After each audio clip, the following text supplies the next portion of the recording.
Halo teman-teman kami sekalian, pada video saya kali ini saya akan menjelaskan tentang jaringan pada hewan. Nah, teman-teman, tahukah kalian apa saja jaringan yang terdapat pada tubuh hewan? Ternyata jaringan yang terdapat pada tubuh hewan terbagi 4. Yang pertama, jaringan epitel. Yang kedua, jaringan ikat. Yang ketiga, jaringan otot. Yang keempat, jaringan saraf. Baik, saya akan menjelaskan satu persatu. Yang pertama, jaringan epitel. Jaringan epitel pada hewan merupakan jaringan yang berfungsi sebagai pelapis organ dan rongga tubuh bagian luar hewan. Jaringan epitel ini berlokasi pada permukaan tubuh hewan yang membatasi organ tubuh dengan lingkungan luarnya. Jaringan epitel yang melapisi permukaan tubuh atau lapisan luar tubuh disebut sebagai epitelium. Jaringan epitel yang membatasi rongga tubuh disebut mesotelium. Dan jaringan epitel yang membatasi organ tubuh disebut endotelium. Epitel berfungsi untuk melindungi jaringan yang ada di bawahnya dari kerusakan sebagai pengangkut zat-zat antara jaringan dan sebagai tempat keluarnya enzim. Berdasarkan bentuknya, jaringan epitel dibagi menjadi 3 jenis, yaitu epitel pipih, epitel batang atau silinder, dan epitel kubus. Baik, saya akan menjelaskan satu persatu. Epitel pipih memiliki ciri berupa selnya yang terbentuk pipih dengan nukleus bulat di tengah. Epitel batang silinder merupakan jaringan epitel yang disusun oleh sel yang berbentuk seperti batang dengan nukleus bulat di dasar sel. Sementara epitel kubus merupakan jaringan epitel yang disusun oleh sel terbentuk kubus dengan nukleus bulat besar di tengah. Selanjutnya, jenis-jenis jaringan epitel.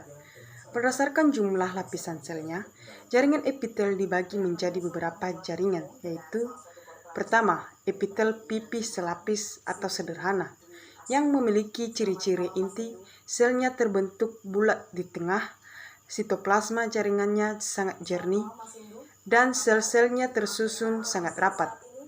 Jaringan epitel pipih lapis terletak pada kapsula Bowman dan pada ginjal, lapisan dalam limfa dan pembuluh darah, alveolus dan paru-paru, ruang jantung, selaput bagian dalam telinga, dan sel ekskresi kecil dari kebanyakan kelenjar.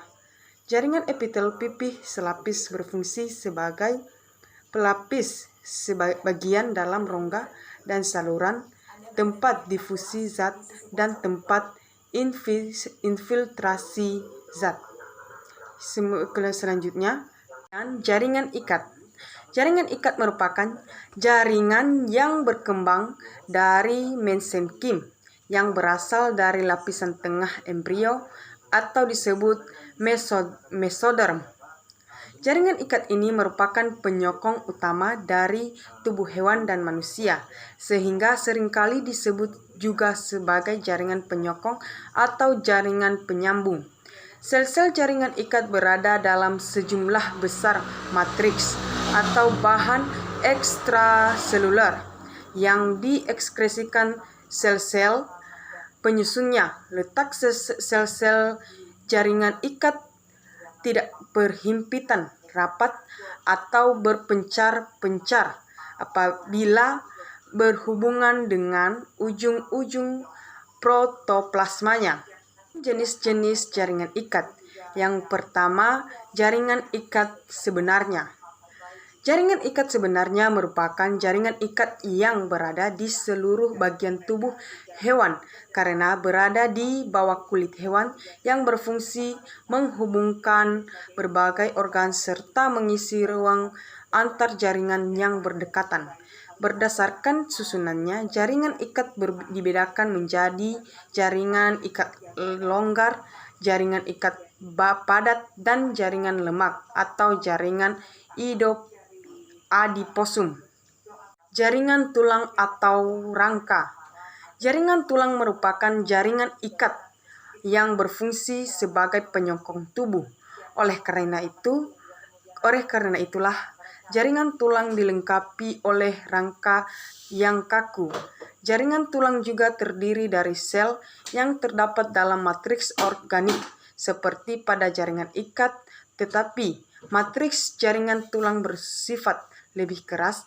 Pada hewan vertebrata ada dua jenis jaringan tulang, yaitu tulang rawan, kartilago, dan tulang keras. Jaringan darah dan limfa. Jaringan darah merupakan jaringan ikat yang disusun oleh sel-sel darah merah, eritrosit, sel-sel darah putih, leukosit, dan keping-keping darah yang berada dalam cairan yang dinamakan plasma. Plasma darah terdiri dari air yang mengandung berbagai zat terlarut yang dialirkan dari satu bagian tubuh ke bagian tubuh lainnya.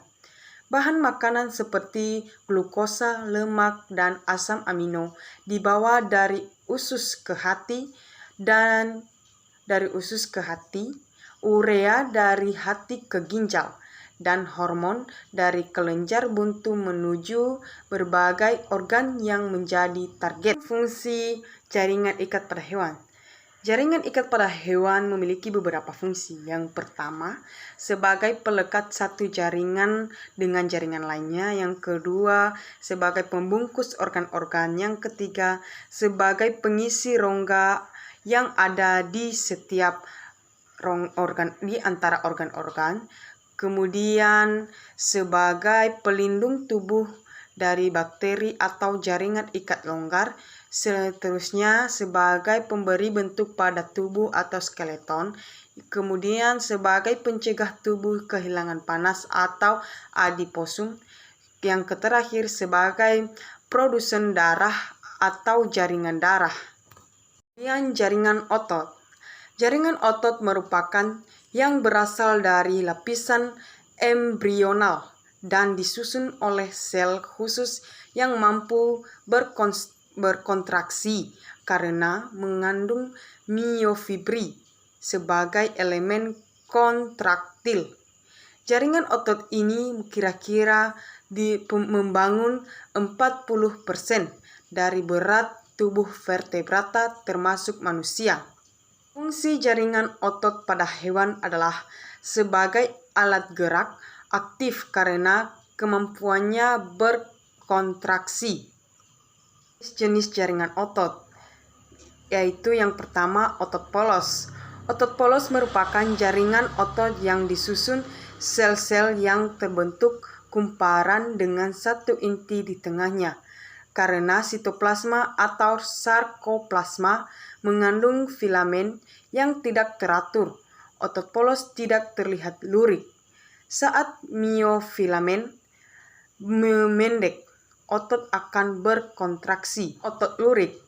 Otot lurik merupakan jaringan otot yang disusun oleh serabut-serabut otot atau sel-sel otot, serta memiliki banyak inti yang terletak di bagian tepinya. Karena otot lurik melekat pada rangka atau tulang, otot ini disebut juga sebagai otot rangka.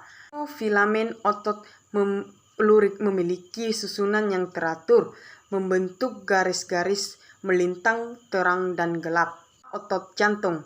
Otot jantung merupakan jaringan otot yang berada di jantung, yang sel-selnya bercabang-cabang dan setiap cabangnya melekat dengan cabang lainnya. Kemudian selanjutnya yang terakhir jaringan saraf. Jaringan saraf merupakan jaringan yang disusun oleh kumpulan saraf. Kumpulan saraf ini disebut sebagai neuron.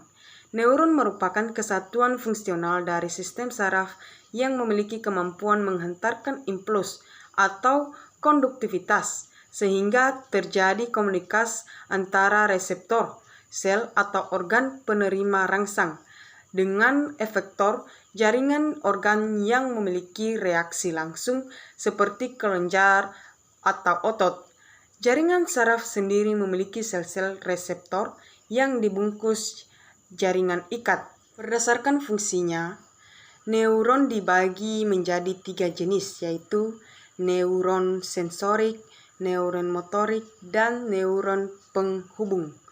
Neuron sensorik atau yang biasa disebut sebagai neuron aferen merupakan neuron yang bertugas menyampaikan impuls ke pusat saraf, yaitu otak dan sumsum tulang belakang. Kemudian neuron motorik atau neuron aferen adalah neuron yang bertugas membawa impuls keluar dari pusat saraf. Sementara neuron penghubung adalah neuron yang menghubungkan neuron sensorik dengan neuron motorik. Demikianlah penjelasan saya. Semoga dapat bermanfaat bagi kita semua. Saya ucapkan terima kasih.